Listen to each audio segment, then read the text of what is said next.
Thanks to some clutch hitting, the Atlanta Braves get their biggest win of the year, a comeback walk-off win against their division rival in the New York Mets. Let's talk about it on today's episode of Locked On Braves.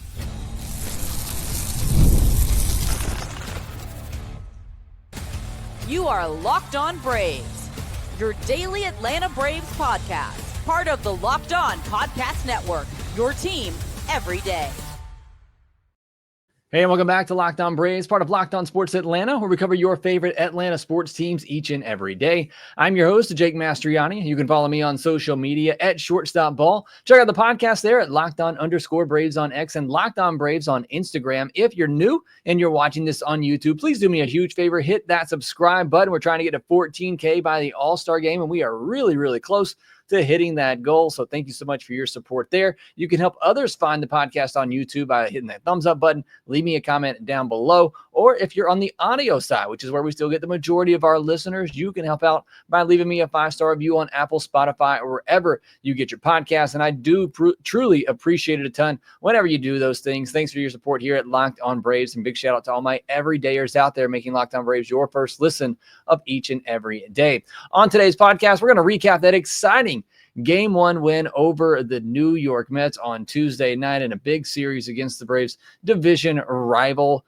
Not necessarily for the NL East, but just for the big picture for the Atlanta Braves, trying to get some momentum. I think it's the biggest win of the year. Let me know if you agree in the comments section below. We'll also talk about that Rafael Devers trade rumors and what that could mean for the Atlanta Braves going forward, whether it be the rest of this season or into the offseason. Is the front office actually willing to spend some big money and make a big move? Certainly seems to be the case. And we'll talk about Jerickson Profar, who began his return to the big league level, starting out at Gwinnett as he gets ramped up to rejoin the Atlanta Braves after his suspension.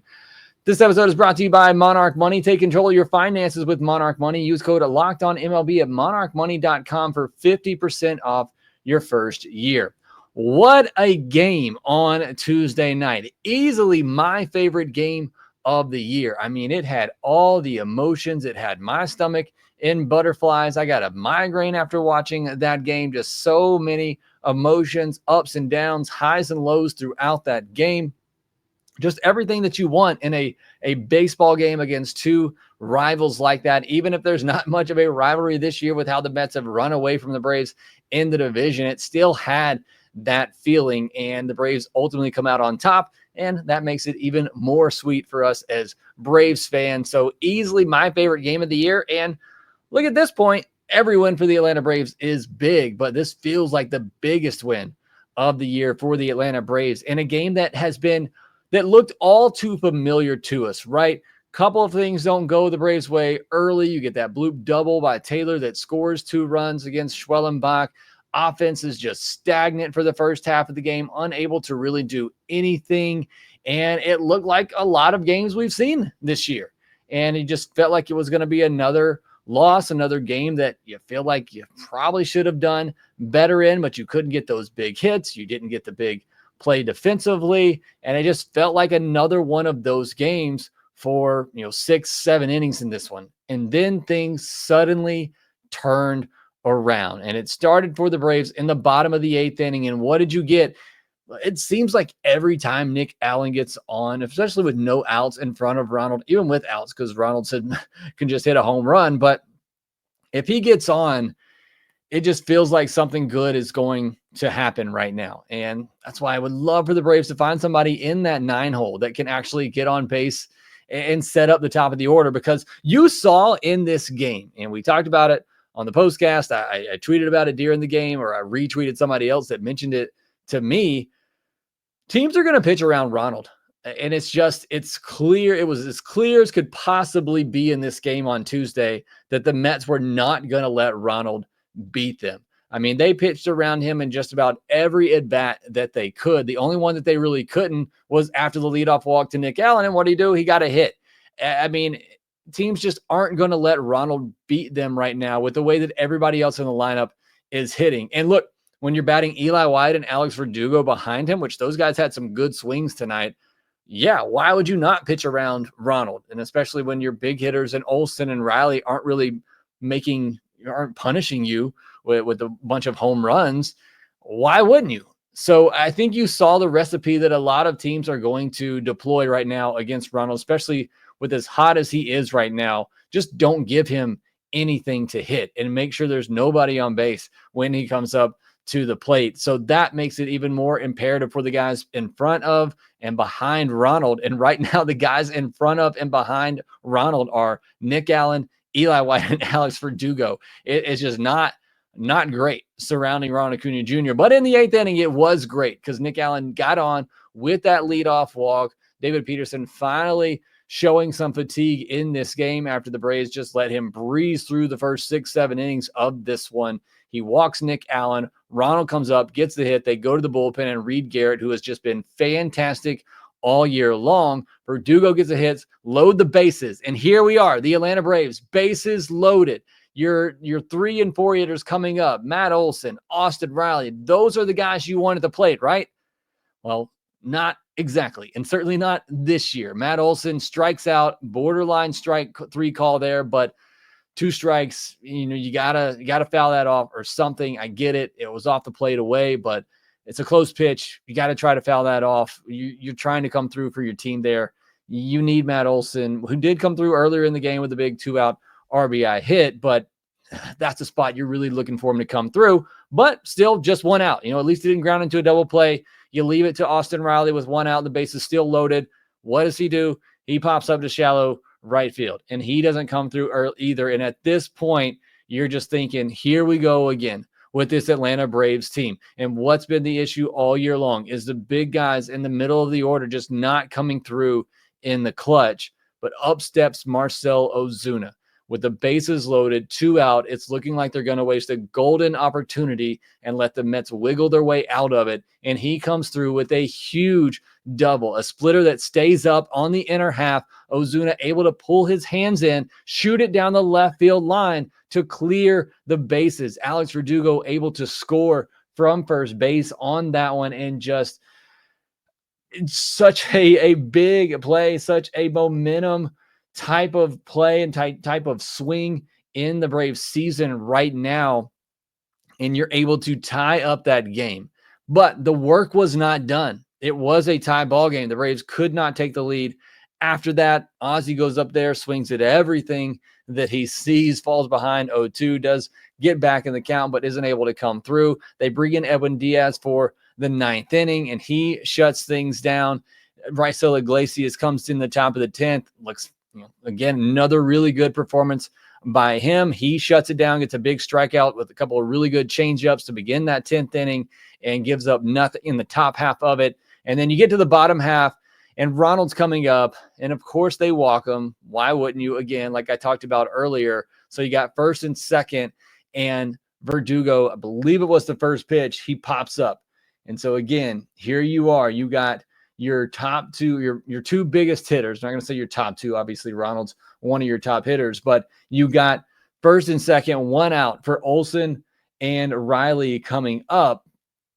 And Olson, they fall behind him 3-0. You get the passed ball that doesn't quite get away. Olson tells Luke Williams to go. You watch the replay, Matt Olson's telling him to go. Luke Williams does go, but it doesn't go far away. He's kind of stuck in no man's land. And thank you to Francisco Alvarez, who throws back to second base, and a good break by Luke Williams. He gets to third. And at that point, it's first and third and a 3-0 count. They end up walking Matt Olson, bringing Austin Riley to the plate, and Austin Riley does the job. I thought it was a walk-off grand slam when he first hit that ball. 103.7 off the bat, 31-degree launch angle, but hit it to center field. Great running catch by Tyrone Taylor. It did not matter because the runner is able to tag up and score, but Austin Riley able to drive it out. First pitch of the at-bat, he gets a sinker up.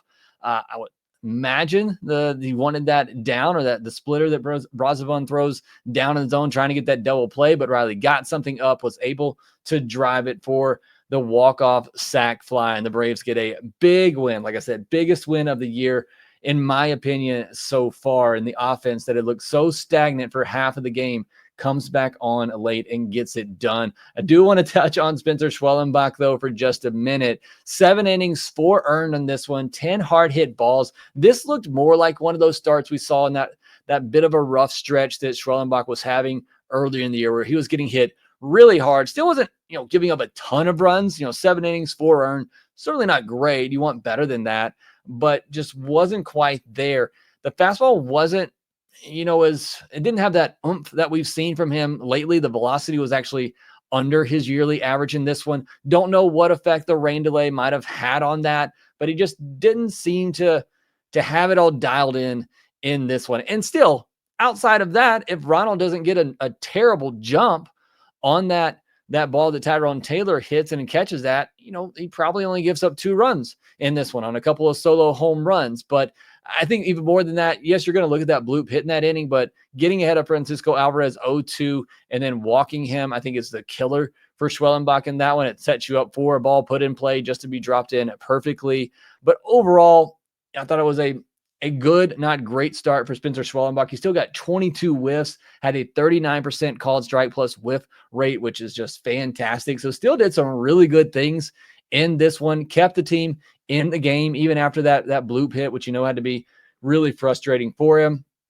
Great job by Snitker in the bullpen usage, going to Johnson, going to Dylan Lee, and then going to Raisel Iglesias in extra innings there. I thought those were all the right calls for the situation. So just a great job overall, or good job, I should say, overall with the pitching staff. Great job by the bullpen. But again, for Schwellenbach to be able to give you still 7 innings and keep the team in the ballgame, I thought was important. One thing I forgot to mention in that recap of what happened late in the game, forgot to mention in the top of the 9th, Dylan Lee allows Juan Soto to reach, goes 3-2, leaves one right down the middle for Soto, who luckily didn't hit it out of the ballpark, just hit it for a single. And then Ronald, after the defensive blunder he had early in the game, made an incredible catch up against that brick wall in right field, which he is known to do, and is able to double off Soto, who's over there blaming the umpire because he couldn't see Ronald catch the ball. I'm sorry, that play's in front of you. You got nobody to blame but yourself. But just a great play, game-saving play. If Ronald doesn't catch that, it's off the wall. Soto's either at third base or scores, and it's likely at least second and third, nobody out. But instead, it's a double play, kind of reminiscent to the play that was made in the first inning after Ronald gets on to lead off the game. Eli White shoots the ball the other way that I'm thinking is down in the corner for a double, and you at least got second and third, nobody out. But it goes right to Alonso for an easy double play. Braves get one back in that 9th inning. Just an incredible play there by Ronald. So again, so many moments in this game. That's what made it so fun. And the Braves coming out on top as they do. They get a big 5-4 win in extra innings over the Mets. But you cannot sit idle here. You got your guy, Chris Sale, going in the second game of the series against Paul Blackburn, a guy that they're just throwing in there because of the injuries right now. You have got to double down on this and win this series on Wednesday with Chris Sale. You pushed him back for this reason, to pitch against this Mets team to give you the best chance to win this series. You got to go out and get it done on Wednesday. We'll talk more about that later in the last segment of this episode.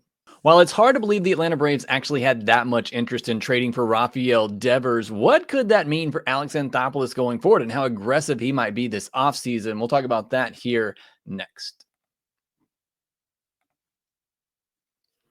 Ever check your bank account and wonder, where did all the money go? Between dining out, online shopping, traveling for summer plans, entertainment, it's easy to lose track. That's where Monarch Money comes in, your personal CFO, giving you full visibility and control over your finances. Monarch Money isn't just a budgeting app, it's a complete financial command center.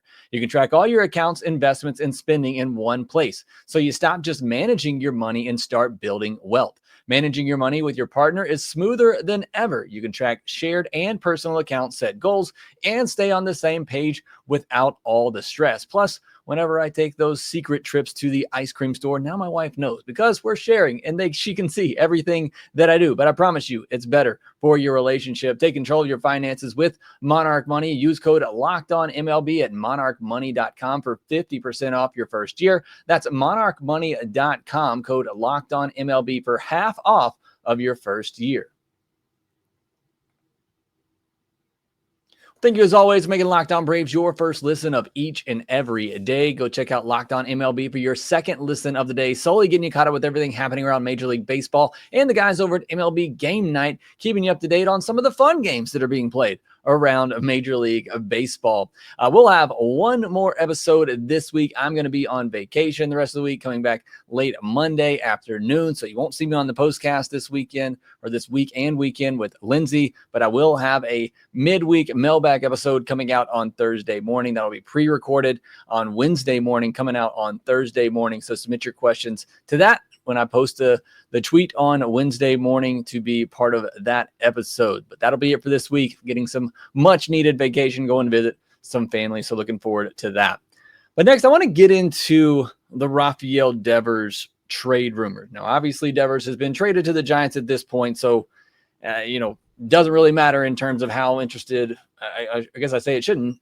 It does matter how the Braves were interested and how much they were interested. And that's really what I want to talk about. But he's gone. What I'm trying to say, it's not like they can trade for him now. But it was reported that the Braves, among other teams, Padres, Blue Jays, were other teams that were mentioned that inquired about Rafael Devers before he was traded to the Giants. And it was deemed that the Giants were the most motivated of that group. Buster Posey, that front office, they've been looking to make some big splashes over the last couple of years to get back to being contenders as they've seen the rival Dodgers just completely take over baseball. And they were aggressive and they took on that contract and, sent some pretty solid players to the Red Sox in return. There was another report out there that said that there was another trade offer, but it required the Red Sox to include some money in the deal.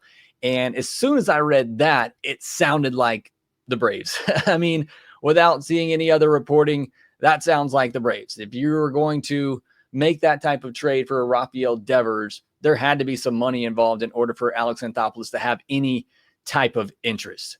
Now, again, we may not ever really know how much interest the Braves actually had in Rafael Devers. I know there's a lot of rumors, some reports floating around out there. I'll mention the one by Stripers Report. I will say, take this with a grain of salt. Those guys do a great job covering Gwinnett, and they do have some credible sources from time to time. But David O'Brien's already shot down this report that there was an actual trade on the table. And the post from Stripers Report said Sean Murphy, Marcell Ozuna, and 2 pitching prospects was what the Red Sox wanted, plus the Braves taking on all of that contract. Again, not sure how valid this report actually is, but I do think it's a somewhat reasonable trade, and I think it's a good baseline for what a deal may have looked like. Makes sense that the Braves would be looking to part with Sean Murphy with the emergence of Drake Baldwin. Makes sense that they'd be trading Marcell Ozuna, both for the Braves and the Red Sox, because the Red Sox would get, a DH replacement for Rafael Devers. Ozuna is on an expiring contract for the Atlanta Braves. And then the 2 pitching prospects would probably be the key in this. I mean, are you talking about trading in, 2 of your top prospects, maybe a J.R. Ritchie, somebody like that, a Hurston Waldrop? What level of pitching prospects? We know the Braves have a lot of them, but at the end of the day, if that were the package, and I think that, makes sense, I think it's a pretty solid package. And I think it's one that the Braves probably would do. If you're just talking about getting talent back, I mean, Rafael Devers is one of the best hitters in baseball. And in a deal like that, I don't see the Braves giving up too much that's going to hurt them. Obviously, Ozuna, he's great. You need him on this team, but it's a rental contract, and you immediately replace that with Devers. Love Sean Murphy. Think he's a great catcher. Would love to keep both him and Baldwin on the team. But if you can make a trade like this to get something back of, big impact, then I think it makes sense to move Sean Murphy like that. And the Braves do have a lot of pitching depth in their system. So, at any type of big trade that they make, you're going to have to throw out an arm or two. Again, I would imagine the Red Sox would have wanted a couple of top, pitching prospects for the Atlanta Braves in that. So let me know what you think. Again, no, I don't know the validity of that actual trade report, trade rumor, but it does make some sort of sense that it would be some sort of package like that. So let me know if you would have done that for Devers. Again, moot point at this point, as he's already been traded. I think the fascinating part about this, and what has me a little bit excited for the offseason, again, don't really know the level of interest that AA actually had in doing a deal for Rafael Devers, but Rafael Devers is owed over $250 million through the 2033 season. And he's currently into his age 28 season. So from 2027 to 2020 to 2030, he'd be making $33 million a year. And then in the final 4 years of that deal, he'd be making $31 million a year. So for the majority of this contract, you're paying Rafael Devers $30+ million a year for his age 30 plus seasons.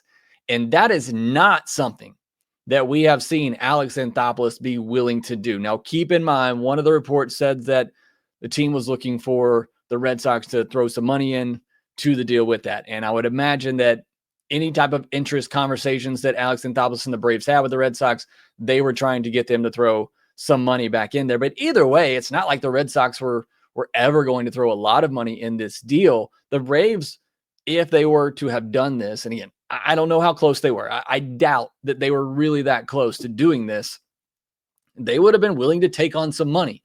So that gives me some hope that the Atlanta Braves and Alex Anthopoulos are still willing to spend money. And if it's not this year, because you could have justified it for this season and stayed under the tax because of what you owe both Murphy and Ozuna would have canceled out a lot of what you would have paid Rafael Devers this year. So you could justify it for this season and still stay under the tax. But going forward, that would have been a lot of money on the books for the Atlanta Braves. So it gives me some hope that going forward and going into the offseason, that there is going to be more of a willingness to spend.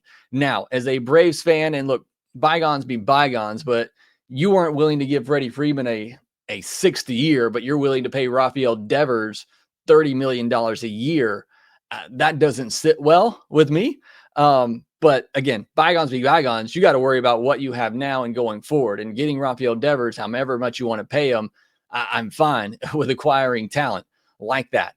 But just based on AA's reputation, I'd be pretty shocked if those conversations ever got really far and if the interest was ever really that much. But just knowing the Braves were interested, did inquire about it. Again, I think maybe I'm trying to be optimistic here. I think is very hopeful for what we could see in the offseason. Now, here's the thing about Devers, just quickly on that. Perennial All-Star, perennial MVP candidate type of player, OPS of 850 or better in 5 straight years and in 6 of the last 7 seasons. He is a great hitter, would have been a big boost for this team and this offense. Problem is, he plays third base. Austin Riley's there, and he plays a bad third base.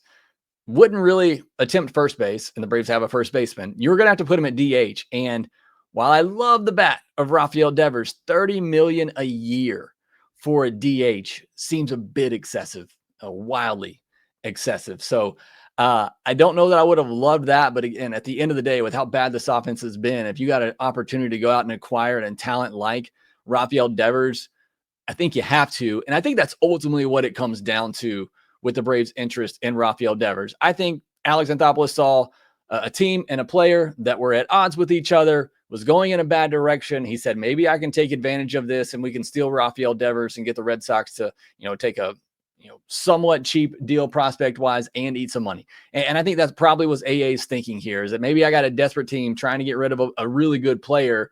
Let's see if we can, make a deal and take advantage here. And I think that's probably all it was in this. But again, the fact that they were even somewhat interested in taking on a player with that much money on the books gives me some hope going forward into the offseason that they will be more aggressive and willing to spend money and spend over $22 million a year on top talent. So we'll see how it plays out, obviously, in the offseason, but this was a very encouraging sign for me going forward. All right, next we'll get into some Braves news, including Jurickson Profar and his return. He gets his first rehab outing. How did that go? And also get you set up for Wednesday's game. Chris Sale on the mound. We'll get into all of that here next. Whether you're gearing up for back-to-back meetings, shuttling kids back and forth to activities, or tackling an endless to-do list, your morning sets the tone for it all. That's why it should start with the perfect cup of coffee crafted just for you. Enter Trade. Trade is the #1 coffee destination in the U.S., delivering fresh, incredible coffee from over 50 of the country's top roasters. Whether you're a cold brew fan or a pour-over purist, they've got a roast you'll love. And if the first match isn't perfect, Trade will replace it for free until they get it just right. I love their prices, and they're comparable to grocery store brands, but the flavor is on an entirely different level. And right now, Trade is exclusively offering our customers at Locked On 50% off your 1-month trial trial at drinktrade.com/lockedonmlb. That's TRADE.com/lockedonmlb for 50% off your 1-month trial when you go to drinktrade.com/lockedonmlb. Well, the Atlanta Braves got, I guess, some encouraging news as Jerickson Profar started his rehab assignment. Not really a rehab assignment, but he's playing minor league games as he gears up to return to the big league level after his suspension. He starts it at Gwinnett on Tuesday night and was 2 for 3 with a walk and an RBI. He can return as early as July 2nd. If there are any postponements between now and then, that would obviously push that back. But as of right now, set to come back July 2nd and a good first game for him. And Snit already said when he comes back, he'll be in the 2-hole. So again, if the Braves can survive to that point in the season, I think Profar would be a big help for the lineup. Again, even if he's just a guy that he was in the past who can get on base, and, obviously hit behind Acuna, help kind of move him over by putting the ball in play, which he's always done well. The only real difference between 2024 and his previous years was the power. And the Braves are kind of banking on that, but maybe there's a reason that he had more power in 2024. We'll have to see, but certainly he is getting closer and closer to returning. And then on Wednesday, the Atlanta Braves taking on the New York Mets once again. This matchup will be Paul Blackburn versus Chris Sale. And look, I can be very short with this preview. You got to win this game. This is a matchup, plain and simple. It needs to not just be a win, it needs to be an easy win. I know there's no such thing as an easy win in baseball. Nothing has come easy for this Atlanta Braves team this year. But I mean, you look at this series, and this was the one that you circled. You have to win this one. You got your best pitcher on the mound who's been throwing incredible, the pitcher that you pushed back for this series so he could face this team and give you the best chance to win. And not only do you push him back in this series, but you face their worst starter right now in Paul Blackburn, who really hasn't even been a starter. He's just had to be inserted in the rotation because of some recent injuries for the New York Mets. Blackburn, he's made just one start this year in 3 appearances. It was a good one. He tossed 5 shutout innings against the Dodgers back on June 2nd. And then the Mets starting rotation was so good that they relegated him to the bullpen after that, where he was terrible. In one of his outings, he gave up 3 runs and 7 hits over 4 innings. And then in another one, he gave up 4 runs on 4 hits and only recorded 1 out. So it's been a rough go for him, but again, in his lone start this season, he pitched 5 shutout innings against the Dodgers, and just really can't trust this Braves offense against anybody right now, even a Paul Blackburn. But this certainly is a matchup that is very favorable to the Braves on paper, but you got to get it done. The game's not played on paper. If it were, I know Braves would already be in the postseason, but we see where they are right now. But hopefully the bats do come out. They take care of Blackburn, who is probably not going to go deep into this game. Hopefully get into the bottom of the Mets bullpen. And again, just one of these games, hopefully the offense can give you 5 or 6 runs, and hopefully Chris Sale does what he normally does, pitches deep into the ball game and keeps the other team off the board. And that's really, really what you're wanting. Again, that's why you push Chris Sale back. Exactly for this matchup against this team, you need to get yourselves a win over the New York Mets. Need all the big wins that you can get going forward, and they got a good chance to do that on a Wednesday. Well, that will do it for this episode of a Locked On Braves. Thanks so much, as always, for joining me on today's episode. If you haven't already, hit that subscribe button, hit the thumbs up button, and leave me a comment down below. If you're listening on the audio version, leave me a 5-star review on Apple, Spotify, or wherever you get your podcast. And as always, make sure that you rate, review, and subscribe to the Locked On Braves podcast wherever you get your podcast, and we will talk to you next time.